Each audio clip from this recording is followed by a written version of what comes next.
कैसे एक साधारण सा युवक छात्र हितों की रक्षा के लिए लड़ा, लाठियां खाई, जेल गया, भूख हड़ताल की, कई आंदोलन किए और बन गया राजस्थान विश्वविद्यालय का पहला दलित अध्यक्ष।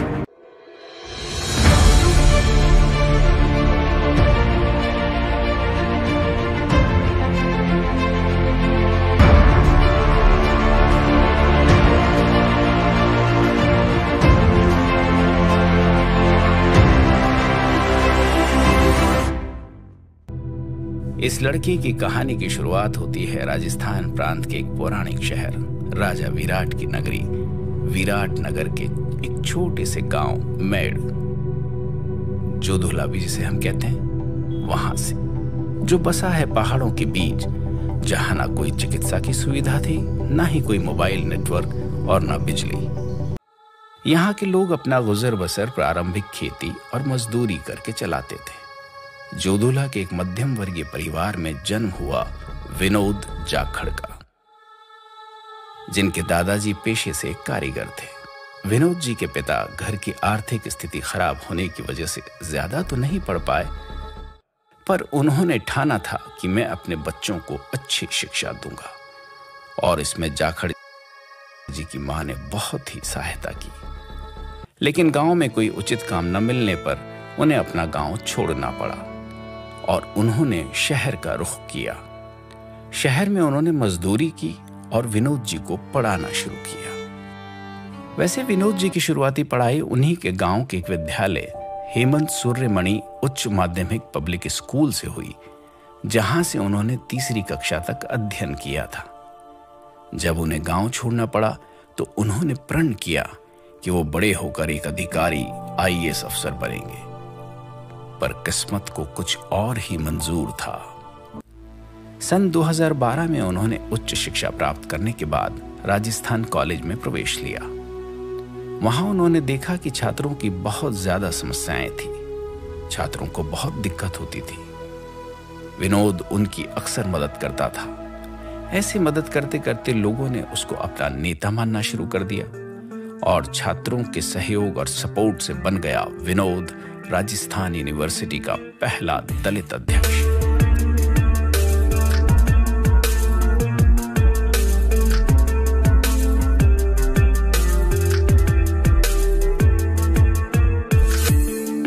गरीब परिवार से निकला हुआ बच्चा है। उनके जो पिताजी थे वो मजदूरी करते थे, कारीगरी का काम करते थे।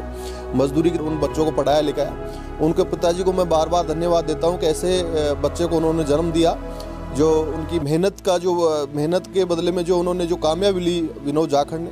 उन्होंने पहले राजस्थान जो कॉलेज थी उसका अध्यक्ष बना, उसके बाद में वो राजस्थान यूनिवर्सिटी का अध्यक्ष बना। आज जो NSUI का जो राष्ट्रीय सचिव है। हमें बहुत खुशी है, हमें हमारे गांव को ये मैसेज मिलता है और गांव के सभी लोग बहुत खुशी जाहिर करते हैं और हर कहीं पे उनका उदाहरण दिया जाता है कि ऐसी कामयाबी, ऐसी काबिलियत उस बच्चे में जो है, वो एक जुझारू और ऐसी एक उसकी जो आगे बढ़ने की जो लालसा है, उससे हमें लगता है कि वो बहुत बड़ी से बड़ी कामयाबी वो पाएगा। और हम चाहते हैं कि वो MLA बने, आगे जाकर के मंत्री बने, उसके बाद में सांसद बने, वहाँ पे भी वो केंद्र में भी मंत्री बने।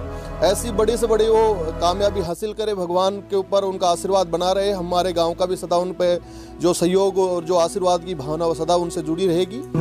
विनोद जाखड़ जो मान लो का 10 हो जी की बहुत खुशी गाँव में है और मारे सही है खुशी का हमारे माँ और आगे भी भगवान सुने तो उन्नति करते और बहुत अच्छी वो दिमाग लगा हुआ बहुत अच्छा। तो कई लोगों ने ये भी राय दी कि बोला तू क्या चुनाव लड़ेगा, तेरे पास क्या पैसा है जो तू चुनाव जीतेगा। तो उनके दिल में मतलब ऐसा खटक गया कि वो चुनाव लड़ूंगा मैं चाहे हार जाऊं, लेकिन उन्होंने चुनाव लड़ा। श्री विनोद जी जाखड़ हमारे कुंडला क्षेत्र ग्राम मेड़ जोधुला के एक मेधावी छात्र रहे हैं। इन्होंने बचपन से ही संघर्षरत जीवन कायम रखा है और विद्यार्थी रहते हुए इन्होंने काफ़ी संघर्ष किया और एक छात्र दल के नेता बने। आगे जाकर के ये राजस्थान यूनिवर्सिटी के अध्यक्ष बने। ये एक सौभाग्य की बात है कि एक दलित छात्र आगे जाके यूनिवर्सिटी का अध्यक्ष बना। हम चाहते हैं कि ये भविष्य में भी अपने कैरियर की सुगमता रखते हुए और आगे जाकर MLA बने, मंत्री बने सांसद बने, ऐसी हम भगवान से इनके लिए इच्छा करते हैं। जब ना बिजली की सुविधा थी ना और कुछ थे, जो स्कूल से जो होमवर्क दिया जाता था उसको एक चिमनी की या लालटेन जिसे कहा करते हैं, मिट्टी के तेल से जलाया करते थे, उसमें काम करके अपना लाया करता। जब इसकी मैं राइटिंग देखता था तो मुझे बड़ा बहुत अच्छा लगता था, राइटिंग भी अच्छी थी इसकी, और मुझे ये महसूस तो हो गया था कि ये बच्चा बड़ा होनहार बनेगा। लेकिन माता पिता की बड़ी आर्थिक स्थिति थी, बड़ी ही कमज़ोर थी, लेकिन मैं फिर भी उन माता पिताओं को मैं अपने आप को ऐसा मानता हूँ कि हे परमात्मा, ऐसी संतान किसी बिरले पुरुष के यहाँ ही जन्म लेती है जो आगे जाकर के हमारा गांव का और संस्थाओं का और इसने नाम किया है। अशिक्षित ज़्यादा हैं इस गांव के अंदर, लाइट नहीं थी, रोड नहीं था उस टाइम के अंदर। फिर भी है ना, जो मेरे गांव का एक विनोद जाखड़ जो कि राजस्थान विश्वविद्यालय का अध्यक्ष बना, उससे हमारे पूरे गांव में खुशी का माहौल हुआ और पूरा गांव खुश हुआ। हमारे को बहुत अच्छा लगा, हमारा एक गांव का रोशन नाम हुआ और बहुत खुशी की बात है। विनोद जाखड़ हमारा गांव का नाम रोशन किया। और ये छोरो जो पहलो छोरो हमारा गांव को जो मतलब अब तो नाम रोशन करे। तो आइए दोस्तों, जानते हैं उन्हीं के बारे में, उन्हीं की कहानी, उन्हीं की ज़बानी। नमस्कार, मैं सुनील गढ़वा, संघर्ष और सफलता इस शो में आपका बहुत बहुत स्वागत है। आज हम ऐसे शख्स की बात करने वाले हैं जिसकी परिचय एक मोहताज ने खुद एक परिचय है। उनके बारे में जितना बताऊं उतना कम है। मैं आज विनोद जाखड़ से मिलना चाह रहा हूँ। नमस्कार सर। नमस्कार। हल्का सा अपना परिचय दीजिए। जी नमस्कार, मेरा नाम विनोद जाखड़ है और मैं राजस्थान कॉलेज का अध्यक्ष रहा हूँ 2014 में। 2018-19 में मैं राजस्थान विश्वविद्यालय का अध्यक्ष रहा हूँ। हाल फिलहाल मैं NSUI का राष्ट्रीय सचिव हूँ और दिल्ली का मैं प्रभारी हूँ। और छात्र हितों के लिए हम लोग काम कर रहे हैं। छात्रों के लिए हमेशा हम लोग जो हैं तत्पर रहते हैं, उनके लिए संघर्ष करते हैं। ये हमने सुना है कि आपके पिताजी आपके लिए बहुत संघर्ष किया है, गाँव छोड़ के यहाँ सिटी में आए, तो इसका पीछे क्या है ऐसे माल? अपने आप उस चीज़ को अपनी तरफ खींच लेती है। कई बार हम विपरीत परिस्थितियों में होते हैं और उससे अगर हम लोग सीख लेते हैं कि कुछ अच्छा होने वाला है, होपलेस न होकर हम उस संघर्ष का सामना करते हैं। तो ऐसा ही दौर हमारे पिताजी के जीवन में आया जब बिल्कुल हम छोटे थे। गांव में रोजगार की व्यवस्थाएं नहीं थी और शहरीकरण बहुत तेजी से बढ़ रहा था, रोजगार गांव में बिल्कुल ठप था। ऐसी स्थिति में रोजगार कमाने के लिए पिताजी जयपुर आए। गांव हमें पलायन करना पड़ा, छोड़ना पड़ा क्योंकि रोजगार की व्यवस्थाएं नहीं थी। तो ऐसी स्थिति में आकर फिर हम लोग जयपुर में बसे और फिर हमारा जयपुर में ही पूरा सफर रहा, संघर्ष शुरू रहा। जैसे हमने सुना है कि आपकी जो बचपन से लेके जो ड्रीम थे वो आपके एक IAS और RS बनने के थे, पर आपने किस तरह राजनीति में एक पैर रख लिया आपने? देखिए, बिल्कुल जिस तरीके से मैं कहूँ कि मेरे ताऊजी जो हैं हमारे गांव में पहले अधिकारी बने होंगे, वो भी उनकी भी एक बहुत बड़ी आइडेंटिटी मेरी लाइफ में रही है। वो RS ऑफिसर थे, तो उनसे हम लोग प्रेरणा लेते थे क्योंकि गांव में जब भी हम लोग देखते थे बड़ा उनके पास लोग आते थे, काम करने की उनकी सेवा भावना थी, हमेशा वो लोगों के बीच में रहते थे। तो हमारी भी ये चाहत थी कि हम भी IAS बने, RS बने या कोई अच्छे अधिकारी बने और अपने लोगों की, अपने ग्रामीण लोगों की, जिनकी भी हम लोग मदद कर सकते हैं, मदद करें। फिर उसके बाद शायद क्यों कहें कि प्रकृति को कुछ और मंजूर था, तो फिर राजनीतिक जीवन का एक सफ़र रहा। क्योंकि गांव में मैंने 3री क्लास तक हेमंत सूर्यमणि स्कूल में पढ़ाई की। हमारे वहाँ प्रिंसिपल थे मदन जी सर, बड़े स्ट्रिक्ट थे लेकिन वो हमारे आदर्श रहे। तो उनसे शिक्षा और प्रेरणा लेकर मैंने जयपुर में आगे की मेरी शिक्षा रही। फिर उसके बाद पूरा संघर्ष आप लोग के सामने है। कुछ काम करते उनकी जो समस्या का समाधान किया आपने, तो फिर आपने अचानक राजनीति में आने की कैसे सोची फिर आपने? देखिए, बिल्कुल जब छात्रों की समस्याओं को लेकर हम लोग इधर उधर जाते, उनका काम करवाते, तो छात्र बड़े खुश होते। क्योंकि जो छात्र संघ के पदाधिकारी होते उस समय, तो शायद कहीं ना कहीं छात्र उनसे निराश थे कि हमने अपना कीमती वोट दिया और वो हमारे बीच में नहीं आते हैं। तो इस बीच में उन्होंने हमें अपना नेता मानना शुरू कर दिया। फिर सभी साथियों ने हमें कहा कि आप जो है चुनाव लड़ो और हम बिल्कुल आपका सहयोग करेंगे। लेकिन फिर मैंने जब घर पे मंशा जताई चुनाव लड़ने की कि भाई हम चुनाव लड़ना चाहते हैं, तो फिर घर की तरफ से पूरी मनाही थी कि नहीं, आप चुनाव नहीं लड़ सकते हैं। क्योंकि भाई ये पैसे वालों का काम है, और हम सब जानते हैं विश्वविद्यालय कॉलेज एक बहुत बड़ी प्रोफाइल है, वहाँ पे एडमिशन होना ही एक बहुत बड़ी बात है। तो ऐसे में चुनाव लड़ना जो है, जो बड़ी यूँ कहें कि बहुत मुश्किल था, लेकिन इसमें फिर भी मैंने संघर्ष किया, घर की तरफ से घर वालों को कन्विंस किया। तो पैसे वैसे तो घर वालों के पास थे नहीं, तो घर वालों ने कहा कि भाई हम लोग आपको आशीर्वाद ही दे सकते हैं। तो आशीर्वाद उन्होंने दिया, और पैसे हमारे पास नहीं है, लेकिन फिर भी उन्होंने एक बड़ा आश्वासन और हिम्मत दी कि भाई जितना हमसे हो पाएगा, जो भी मैं कर पाऊंगा, मेरे पिताजी ने, माताजी ने कहा कि जो भी मेरे से हो पाएगा मैं आपके लिए करूंगा। फिर उसके बाद मैंने राजस्थान कॉलेज का चुनाव लड़ा। फिर चुनाव लड़ने के बाद मेरे पास सबसे बड़ी एक समस्या ये थी कि मैं अनुसूचित जाति में आता हूँ, और राजस्थान कॉलेज में पहले कोई अनुसूचित जाति का अध्यक्ष भी नहीं बना, और वहाँ पे धनबल, बाहुबल और जाति का बड़ा एक विशेष दर्जा था और विशेष महत्व रहता था। तो ऐसे में मेरे लिए एक अनुसूचित जाति के लड़के को चुनाव लड़ना भी बड़ा मुश्किल था। ऐसे में मैंने राजस्थान कॉलेज का 2014 में चुनाव लड़ा।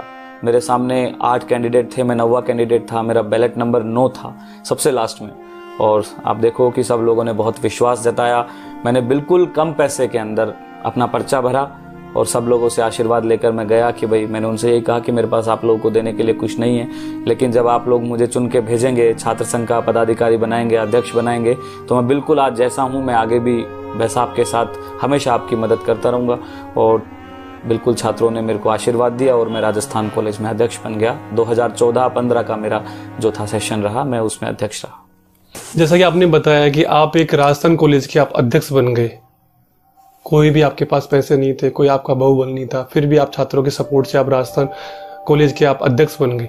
फिर आपने राजस्थान विश्वविद्यालय की किस तरह आपने सोची कि आपने उसके अध्यक्ष बने? देखिए, बिल्कुल आपका सवाल लाजमी है।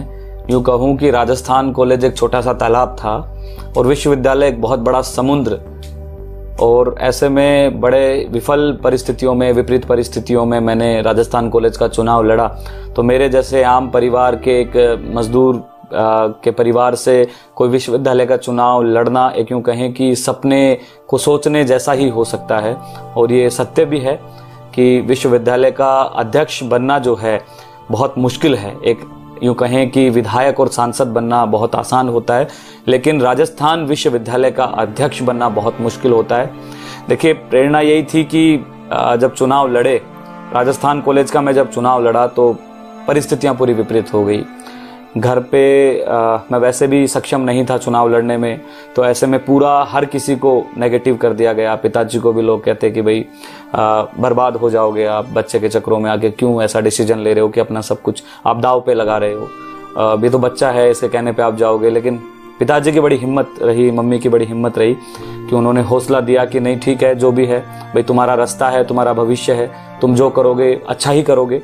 तो उन्हीं को मैंने अपना प्रेरणा स्रोत मानकर मैंने कहा कि नहीं ठीक है। विश्वविद्यालय में जैसे मैंने कॉलेज का अध्यक्ष बना तो मैंने कहा लोग 1-1 करोड़ रुपए खर्च करते हैं, क्यों करते हैं? जब हम छात्रों की मदद करेंगे, जब छात्रों के लिए काम करेंगे तो वो लोग हमें वोट देंगे, ना कि कोई बाहर के लोग वोट देने आते हैं। तो उसके बाद जब मैं राजस्थान कॉलेज का अध्यक्ष बन गया, फिर मैंने 2015 से ही राजस्थान विश्वविद्यालय की जर्नी शुरू कर दी, और मैं एनएसयूआई को मैंने ज्वाइन किया, एनएसयूआई संगठन को मैंने ज्वाइन किया, और मैं उसी के साथ उसके बैनर तले हमेशा काम करता रहा। 2016 में मैंने टिकट मांगा, लेकिन पार्टी ने कहा कि अभी आपको और पकने की आवश्यकता है, आपको और काम करने की आवश्यकता है।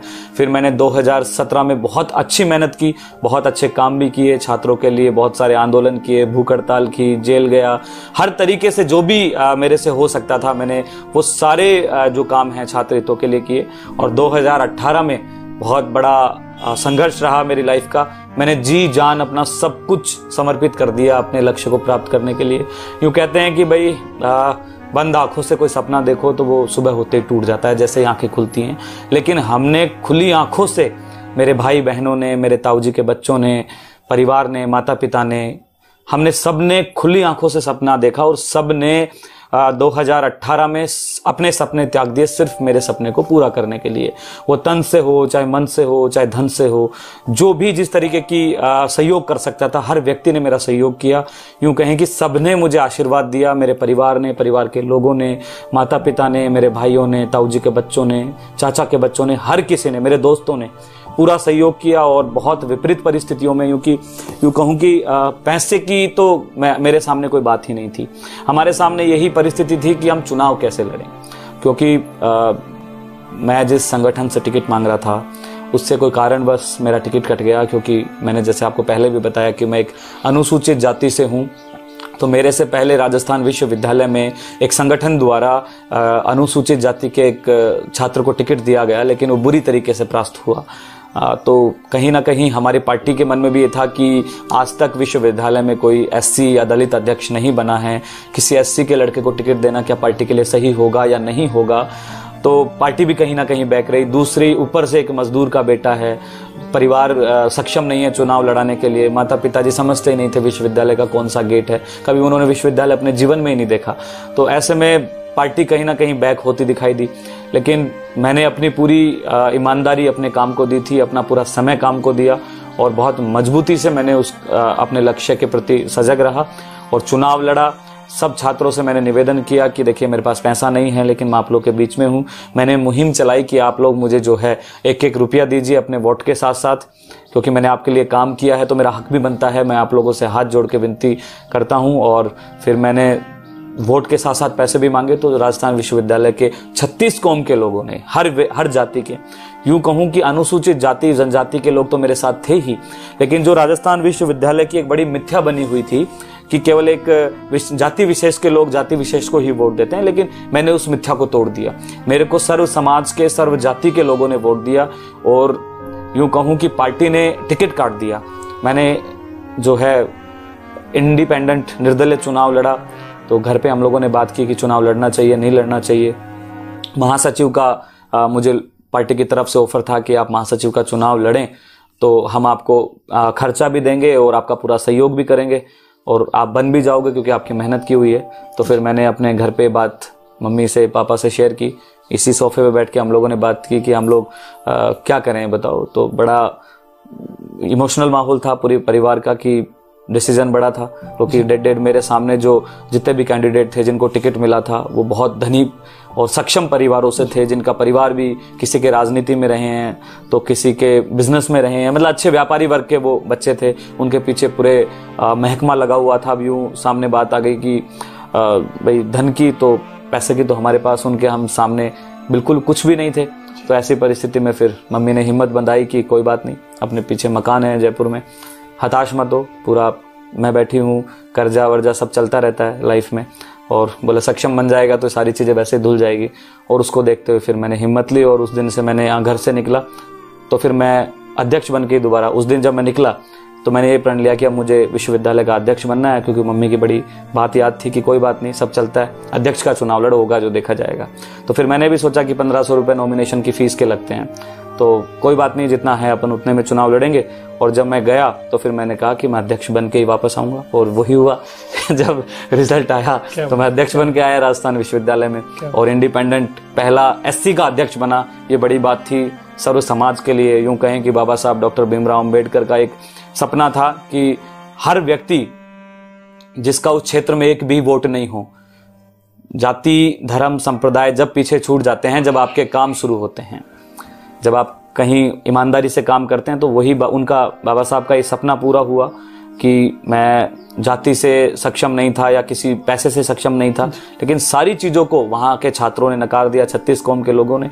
और मैं बिल्कुल बहुत अच्छे वोटों से, यूँ कहूँ कि दोनों पार्टियों के मेरे बराबर वोट नहीं थे, मैं बड़ा जीत के आया। फिर घर पे आया तो आपके सामने पूरी उसके आगे की कहानी है। तो जब आप राजस्थान यूनिवर्सिटी के आप अध्यक्ष बन गए तो आपको कैसा लगा? देखिए कैसा लगा, ये तो बिल्कुल लाजमी सी बात है कि आप विपरीत परिस्थितियों में किसी काम को करने की ठानते हो, और विपरीत परिस्थितियों में कोई काम को करते हो तो उसका सुख बहुत अलग होता है। जैसे ही मैं अध्यक्ष बना, पूरे राजस्थान में नहीं पूरे देश में एक लहर दौड़ गई कि आज जो लोग जाति की दुहाइयां देते थे कि यहाँ एक जाति की, यूं कहें कि जातिवाद की जो बातें होती थी, मैंने सबको सिरे से खारिज कर दिया कि पहला एससी का अध्यक्ष राजस्थान विश्वविद्यालय ने बनाया। बड़ी गौरव की बात थी और मैं उन छात्रों को भी बड़ा धन्यवाद दिया कि बिल्कुल भावुक क्षण था वो मेरे लिए। जैसे ही मैं चुनाव जीत के बाहर आया तो बाहर पूरा प्रोटोकॉल था, पुलिस वाले लोग थे जो मुझे सिक्योरिटी दे रहे थे, क्योंकि लोगों में जो हारने वाले पक्ष होते हैं कई बार हावी हो जाते हैं। मीडिया जब मेरे सामने आई तो बड़ा एक क्षण था कि मैं क्या बन गया, है ना, कि एकदम सारा माहौल चेंज हो गया। पूरे लोगों ने मेरे को बधाई दी, माता पिता का, मेरे दोस्तों का, भाइयों का, सबका सपना पूरा हो गया कि नहीं, हमने जिसके लिए ईमानदारी से मेहनत की थी। देखो एक मेहनत होती है, एक ईमानदारी से मेहनत होती है कि आप अपना सर्वस्व जो है न्यौछावर कर दो अपने काम को पाने के लिए। तो हमने बड़ा डिटेल में न जाके मैंने आपको मोटी मोटी कहानी बताई है, लेकिन जब संघर्ष की मैं कहानी बताऊं आपको कि मैंने किन किन परिस्थितियों में चुनाव लड़ा है।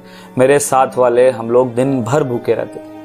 भूख से मान के चलो कि सुबह हमारा टाइम पे खाना बनता नहीं था, कॉलेज हमें 8 बजे जाना होता था, रात को लेट तक हम लोग कब घर पे आएंगे कुछ पता नहीं, एक टाइम का हम लोग खाना खाते थे। और जब बहुत ज्यादा हो जाता था तो SMS में जो वो 5-5 रुपए में 8-8 रुपए में खाना लगता था, हम SMS की लाइन में लग के वो खाना खाते थे। हमारे सब साथ वालों को पैसे होते ही नहीं थे, हमारे पास 100 रुपए होते थे, 100 रुपए में 10 जनों को कैसे खाना खिलाएंगे हम लोग। तो फिर हम लोग लाइन में लगते तो वो लोग लाते। इससे पहले जो इस सपने को पूरा करने के लिए मैं आपको बता दूं थोड़ा बैक में जाके, मैं वेटरिंग का काम करता था। शादी पार्टियों में जो लोग जाते हैं तो मैं ये था कि भाई मुझे जुनून आ गया किसी चीज़ को पाने का कि भाई नहीं मुझे चुनाव लड़ना है। उससे पहले मैं वेटर का काम करता था। तो हम शादियों में जाते, पापा को पता नहीं होता था कि हम शादियों में जाने, लेकिन मम्मी को हम लोग बता के जाते थे, उसको पता होता था सुबह उसी से पैसे मांगने हैं। तो मांगते थे पैसे, तो भाई उनके पास भी नहीं होते, 10-15 रुपए में क्या होता था। तो फिर हम जाते रात को छुप छुप के पापा से और शादियों में जाते, वेटरिंग का काम करते। फिर उसके बाद भाई थोड़ा सा लोग जानने पहचानने लग गए तो मिलते थे कई बार शादियों में कि आप यहाँ कैसे। मैंने कहा भाई काम है हमारा साइड में। सफर रहा आज बिल्कुल। देखिए आप, जब मैं अध्यक्ष बना तो मुझे पूरे सबने बधाई दी। इवन राजस्थान के मुख्यमंत्री, उस समय पूर्व मुख्यमंत्री थे अशोक गहलोत जी, सरकार नहीं थी राजस्थान में कांग्रेस की, मुझे उन्होंने फ़ोन करके बहुत बधाई दी। मेरे लिए बड़ा आज एक खुशी की बात थी कि मुख्यमंत्री जी का फ़ोन आना। और फिर PCC के जो अध्यक्ष थे श्री सचिन पायलट जी, उन्होंने मुझे फ़ोन करके बधाई दी। उन्होंने कहा कि कोई बात नहीं, पार्टी हताशा ये सब लाइफ में नहीं आना चाहिए। उन्होंने बहुत अच्छा मुझे मार्गदर्शन दिया। माननीय अशोक गहलोत जी ने और पायलट साहब ने, दोनों ने मुझे बुलाया, मिठाई खिलाई, दिल्ली बुलाया। फिर इसके बाद मेरे को राहुल गांधी जी से जो है कांग्रेस ज्वाइन करवाई। मुख्यमंत्री जी मुझे लंच पे बुलाया, घर पे खाने पे बुलाया, मेरा लोगों से परिचय कराया। राजस्थान के जो राज्यपाल रहे पूर्व कल्याण सिंह जी, उनसे मेरा व्यक्तिगत परिचय कराया। मुझे आशीर्वाद देने के लिए राजस्थान विश्वविद्यालय मेरे ऑफिस तक माननीय मुख्यमंत्री जी पधारे। अशोक गहलोत जी मेरे ऑफिस का इनॉग्रेशन किया।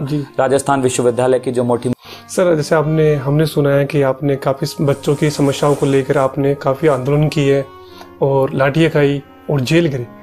देखिए सीधी सी बात है, जहाँ नेता शब्द जुड़ जाता है वहाँ तो जेल, लाठी, ये तो आपका एक हिस्सा होते हैं जीवन का। तो जब तक हम लोग जनता के लिए लड़ेंगे नहीं, उन छात्रों के लिए लड़ेंगे नहीं, उनके हक अधिकार के लिए लड़ेंगे नहीं, तो हमें नेता कौन मानेगा, हमें वोट कौन देगा।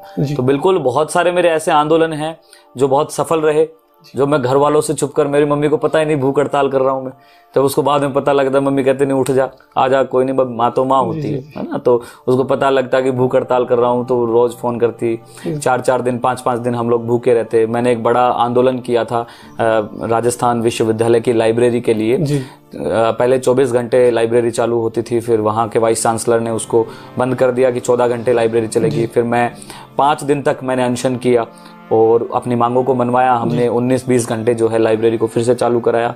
तो छात्रों के बीच में काम किया और बहुत सारे ऐसे काम थे, अनगिनत काम। मैंने बहुत सारे राजस्थान विश्वविद्यालय में काम किए, जिनकी बदौलत ही मैं राजस्थान विश्वविद्यालय का अध्यक्ष बना।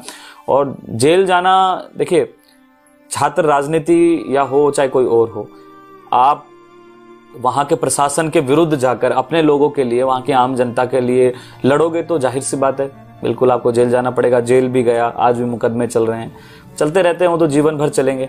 और हमने तो बस संघर्ष को अपना लिया, जनता की सेवा को हमने अपना लिया है और उन्हीं के बीच रहेंगे। उनके लिए लाठी भाटे, संघर्ष, जेल सब उन्हीं के लिए करेंगे। राजस्थान यूनिवर्सिटी के जो भी अध्यक्ष बने हैं आज किसी न किसी ओहदे पे, जैसे कोई विधायक है, कोई सांसद है, कोई मंत्री है, तो इस तरह का आपका जो आगे का जो लक्ष्य है वो आपका क्या है?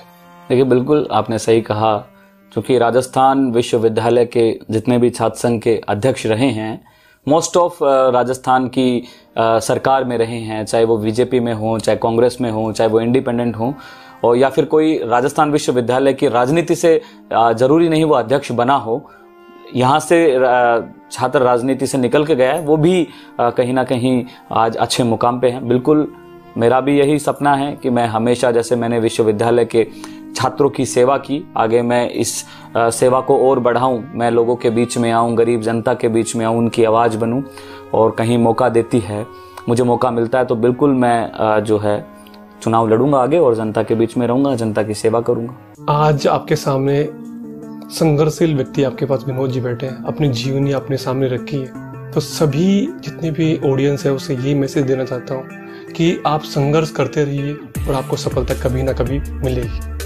इस चैनल के माध्यम से मैं आपको इतना ही बताना चाहूँगा कि ऐसे ही अगर आपको वीडियो चाहिए तो आप इस YouTube चैनल को सब्सक्राइब करें और लाइक करें, कमेंट किए, और ये जरूर बताइए कि आपको ये स्टोरी आपको कैसी लगी। इसकी आपका सुझाव कमेंट के द्वारा जरूर बताएं। नमस्कार।